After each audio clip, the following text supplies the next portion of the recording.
Fotbal to je víc než jen hra. Je to vášeň, emoce, drama. Jsou to momenty, které se vám vrýjí pod kůži a už vás nepustí. Vzpomínky, které v nás rezonují ještě dlouho po odpískání zápasu. V tomto videu se ponoříme do hlubin fotbalové historie a připomeneme si 5 momentů, které navždy změnily fotbalový svět. Od kontroverzních gólů, které rozpoutaly bouřlivé debaty, až po neuvěřitelné technické kousky, které nám vyrazily dech. Projdeme si okamžiky, které nás rozesmály, rozplakaly a inspirovaly. Jste připraveni na pořádnou dávku fotbalové nostalgie? Tak se pohodlně usaďte a pojďte se s námi vydat na cestu časem za těmi nejlepšími fotbalovými momenty všech dob. Začneme zostra, jedním z nejkontroverznějších momentů v historii fotbalu. Mistrovství světa 1986, čtvrtfinále, Argentina proti Anglii.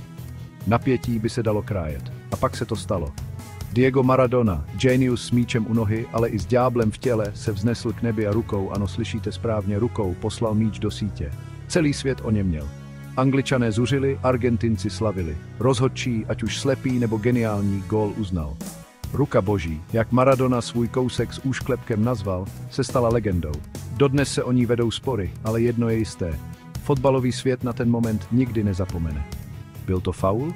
Nebo to byl projev Maradonovy geniality, jeho schopnosti obejít pravidla a dosáhnout vítězství za každou cenu? Ať už si myslíte cokoliv, jedno je jisté.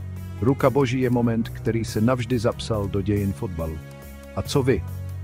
Jak na tento kontroverzní moment nahlížíte s odstupem času? Podělte se s námi o vaše názory v komentářích. Od kontroverze se přesuneme k eleganci a technické dokonalosti. Zinedine Zidane, maestro s míčem u nohy, nám ve finále Ligy mistrů 2002 předvedl moment, který bere dech. Real Madrid proti Bayer Leverkusen, napínavý souboj o nejcennější klubovou trofej. A pak to přišlo. Roberto Carlosův centr se snášel k hranici pokutového území, kde číhal Zidane. Čas se na okamžik zastavil. A pak Zizou, s elegancí baletky a přesností chirurga, vypustil z levačky volej, který se jako projektil zaril do sítě Bayeru. Gól, který definoval Zidanovu genialitu. Gól, který rozhodl o vítězství Realu Madrid. Gól, který se zapsal do zlatého fondu fotbalové historie. Zidane dokázal v jednom momentu spojit sílu, techniku a eleganci do dokonalé harmonie. Jeho volej proti Leverkusenu je ukázkou fotbalového umění v jeho nejryzejší podobě. Rychlost, síla, odhodlání.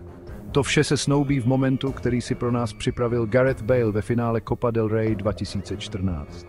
Real Madrid proti Barceloně, El Clásico v plné parádě. A pak se to stalo. Bale se na vlastní polovině zmocnil míče a vyrazil vpřed. Jako gepard pronásledovaný smečkou se řítil k brance Barcelony.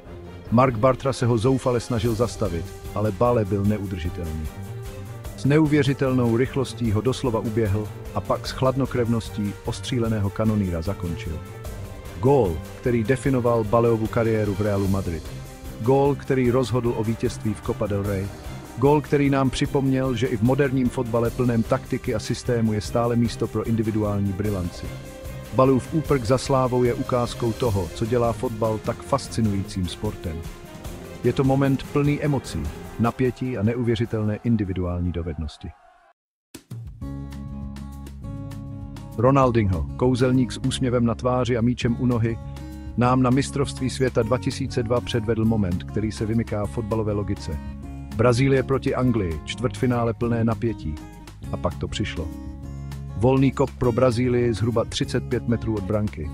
Ronaldinho se postavil k míči s typickým úsměvem a klidem. Nikdo netušil, co se chystá. A pak to přišlo. Ronaldinho se rozběhl a s lehkostí, která popírala fyzikální zákony, poslal míč obloukem přes zeď a bezmocného Davida Seamana přímo do sítě. Gól, který definoval Ronaldinhův geniální talent. Gól, který poslal Brazílii do semifinále. Gól, který nám připomněl, že fotbal je hra plná krásy a magie. Ronaldinhův volný kop proti Anglii je moment, který se navždy zapíše do zlatého fondu fotbalové historie. Je to ukázka toho, co dělá fotbal tak krásným a nepředvídatelným sportem. Na závěr si necháme moment, který je esencí fotbalového umění. Lionel Messi, argentinský mák s míčem u nohy, nám v zápase Barcelony proti Getafe v roce 2007 předl solo, které bere dech. Messi se na vlastní polovině zmocnil míče a vyrazil vpřed. S lehkostí a elegancí, která popírala gravitaci, se proplétal mezi obránci Getafe. Jako by to ani nebyli profesionální fotbalisté, ale kužely postavené na tréninku. Messiho slalom byl pastvou pro oči.